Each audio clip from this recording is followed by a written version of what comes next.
13 тема. Кыргыздардын Борбордук Азиядагы үстөмдүк үчүн күрөшү. Барсбек.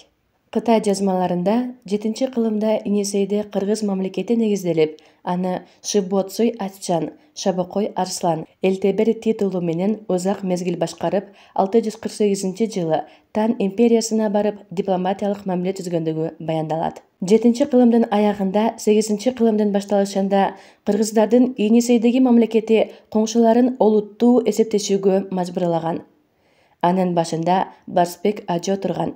Барсбек Баатырдын тушундагы гүлдөп өнүккөн мезгил кыргыз тарыхынын өзгөчө бир ажайып барагы. 19-кылымдын экинчи жарымында орус илимпоздору Енисейден Енисей которгондо чоң дарыя табылган уруна сымал жазууну окушкан.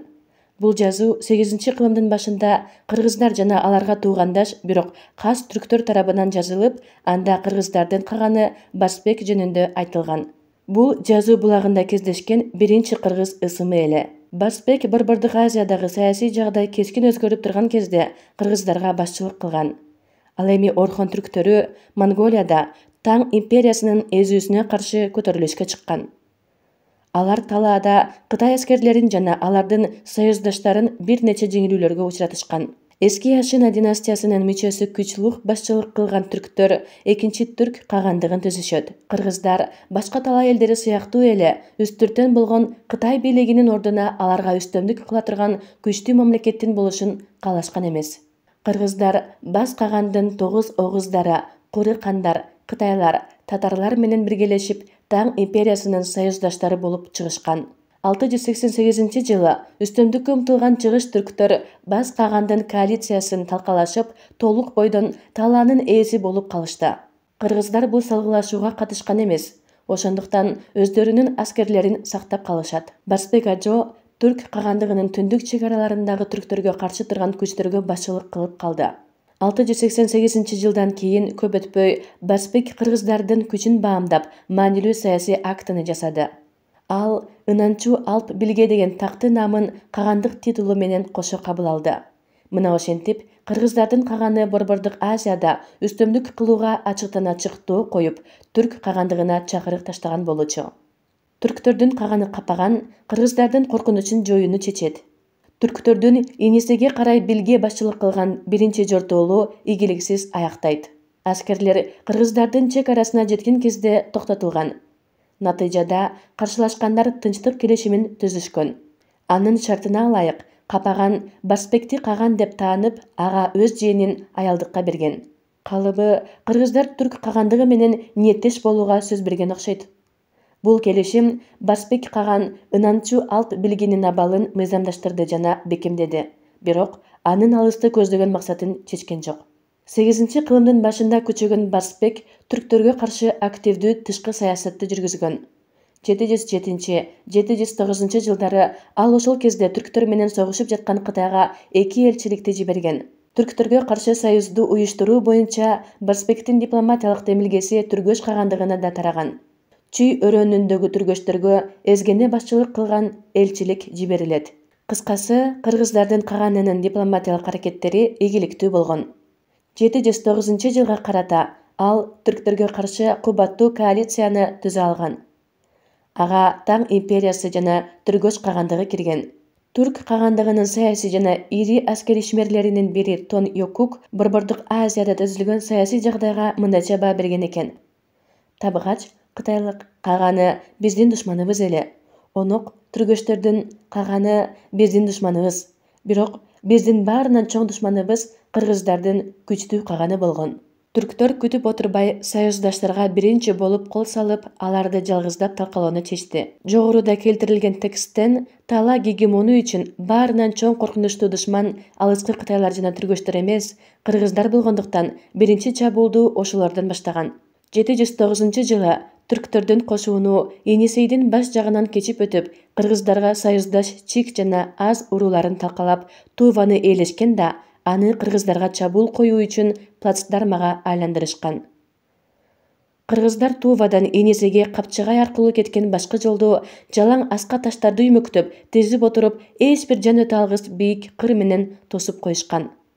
Анын калдыктары ушул убакка чейин сакталып калган. Мындан эч кандай армия өтө алмак эмес. Барсбек саяндагы башкы маанилүү ашууларды да ээлеп, толук коопсуздукту камсыз кылдым деп ойлоп, союздаштарынын жардамын күтүп калган. Бирок тергөөчтөр да, кытайлар да кыргыздарды колдоп чыгышкан жок. Алар Барсбек жөнүндө ойлошпой, өз чектерин коргоо менен гана алек болушкан. Айласы түгөнгөн Барсбек күчтүү түрк кагандыгы менен беттешүүдө жападан жалгыз калып, саясий багытын өзгөртүүнү чечет. 710-жылы көзүнөн кечиктирбей ал Таң империясына жана түргөчтөрдүн мамлекетине Тибетке элчиликтерди жиберет. Кыргыздардын күчтүү Болышар уруусунан чыккан Эрен улук элчиликке башчылык кылган. Тажрыйбалуу дипломат кыргыздардын чет өлкөлөргө жиберилген 4 элчилигине катышкан. Ал бул үчүн Барсбек тарабынан өзгөчө белгиленген. Албетте, кыргыз каганы Эрен улугунун элчилиги жөнүндө Кытайды кабардар кылган эмес. Бирок ал тууралуу маалыматтар көчмөндөрдүн арасында атайлап эле кеңири таркатылган. Калыбы бул түрктөрдү коркутуу үчүн эмес, көбүнчө Кытайдын жана түргөчтөрдүн согуш аракеттерин активдештирүү үчүн жасалган болуу керек. Бирок кеч болуп калган эле.